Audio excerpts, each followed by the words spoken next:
Hi అండి, నమస్తే. Welcome back to రైతు కుటుంబం. ఈరోజు మన రైతు కుటుంబంలో మిరపకాయ బజ్జీలు.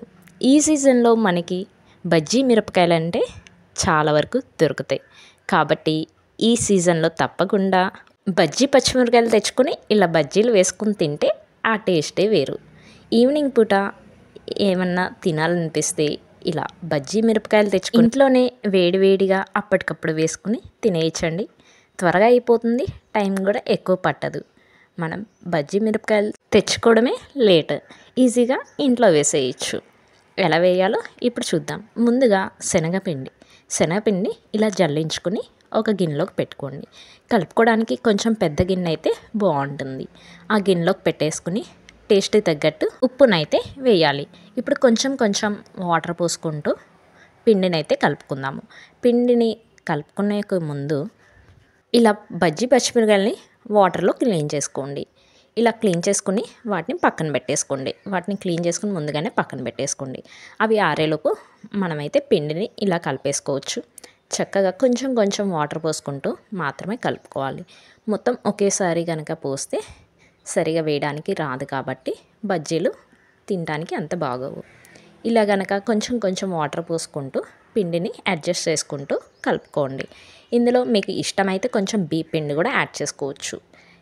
ఒక గుప్పుడు బీప్ పిండి యాడ్ చేసుకోండి, ఎక్కువ కాదండి. పిండి కన్సిస్టెన్సీ అయితే ఇలా ఉండాలి. ఈ విధంగా చక్కగా మరీ అంత గట్టిగా కాకుండా మరీ అంత పలుచగా కాకుండా వీడియోలో చూపిస్తున్నట్టు చేసి పక్కన పెట్టేసుకోండి. చక్కగా అయితే కలుపుకున్నాం. ఇప్పుడు ఇందులో వామ్ యాడ్ చేసుకోండి. వామ్ వేయడం వల్ల బజ్జీలు ఎన్ని తిన్నా కానీ చక్కగా అరిగిపోతాయి. వామ్ వేయడం వల్ల గ్యాస్ ప్రాబ్లం కూడా ఉండదు, కాబట్టి వాము కంపల్సరీ యాడ్ చేసుకోండి. ఇప్పుడు ఒక మిక్సీ జార్ తీసుకుని అందులో వాము అలానే టేస్ట్ తగ్గట్టు ఉప్పు వేసి మిక్సీ పట్టేసుకోండి. ఈ వాము మనం బజ్జీ పచ్చిమిర్చిలోకి పెట్టడానికండి. ఇప్పుడు ఈ వాముని ఒక గిన్నెలోకి ట్రాన్స్ఫర్ చేసేసుకున్నాం. ఇందులో కొంచెం శనగపిండి యాడ్ చేసుకోండి. ఎక్కువైతే వద్దండి, కొంచెం శనగపిండి అయితే యాడ్ చేసుకోండి. వామ్ మిక్సీ పట్టుకున్న దానిలోనే శనగపిండి కూడా యాడ్ చేసి ఇలా బజ్జీ పచ్చిమిర్చి కడుక్కొని ఈ విధంగా అయితే ఆరపెట్టేసుకుందాం. చక్కగా ఆరిపోయినాయి. ఇప్పుడు వీటికి ఘాట్లు అయితే ఇలా పెట్టుకోండి. చాకుతో ఒక సైడ్ ఇలా కట్ చేసుకుని అందులో మిక్సీ పట్టుకున్న వాముని పెట్టేసుకోవాలి. శనగపిండి వేసుకున్నాక ఈ వాము శనగపిండిని ఒకసారి కలుపుకొని ఈ విధంగా మిర్చిలోకి యాడ్ చేసేసుకోండి. ఇలా మిర్చిలోకి కొంచెం కొంచెం వామునైతే పెట్టుకోండి. ఇలా వాము పెట్టడం వల్లే పచ్చిమిర్చి నవ్వులుతున్నా కానీ మరింత టేస్ట్గా ఉంటుంది. ఇలా అన్ని పచ్చిమిర్చిలోకి వాము అయితే పెట్టేసుకుని పక్కన ఉంచేయండి.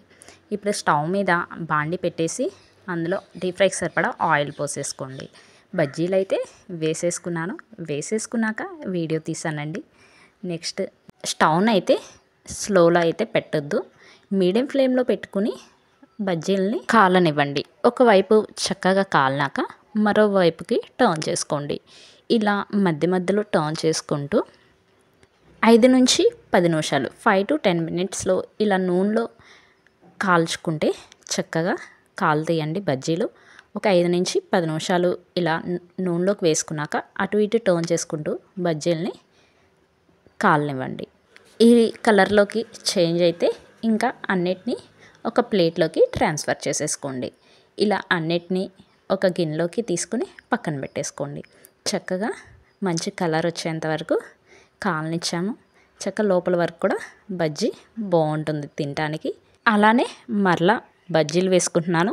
ఇందాక బజ్జీలు వేసుకోవడం అయితే చూపించలేదు కదా, ఇప్పుడు రండి చూద్దాం. ఇలా ఒక్కొక్క బజ్జీ పచ్చిమిర్చి తీసుకుని పిండిలోకి ఆ మిరపకాయని ఇలా ముంచేసి స్లోగా నూనెలోకి వదులుకోవాలి.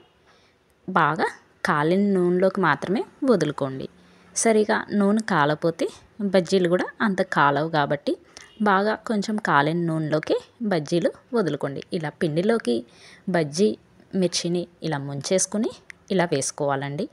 బాగా మిరపకాయకి పిండిని పట్టించి ఇలా వేసేసుకుని అన్నీ ఈ విధంగా ఈ కలర్ వచ్చేంత వరకు వేయించేసుకుని ఒక గిన్నెలోకి పెట్టేసుకోండి.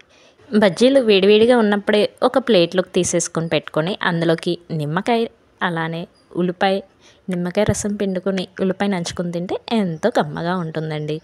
పిల్లలు కూడా ఇష్టంగా తినేస్తారు. మరి బజ్జీ పచ్చిమిరపకాయలు ఎప్పుడైనా దొరికితే మీరు ఇలా ట్రై చేయండి. టైం కూడా ఎక్కువ పట్టదు. తక్కువ టైంలో ఇలా రుచికరమైన బజ్జీలు మీరు చేసుకుని ఎలా వచ్చిందో నా కామెంట్ సెక్షన్లో పెట్టండి.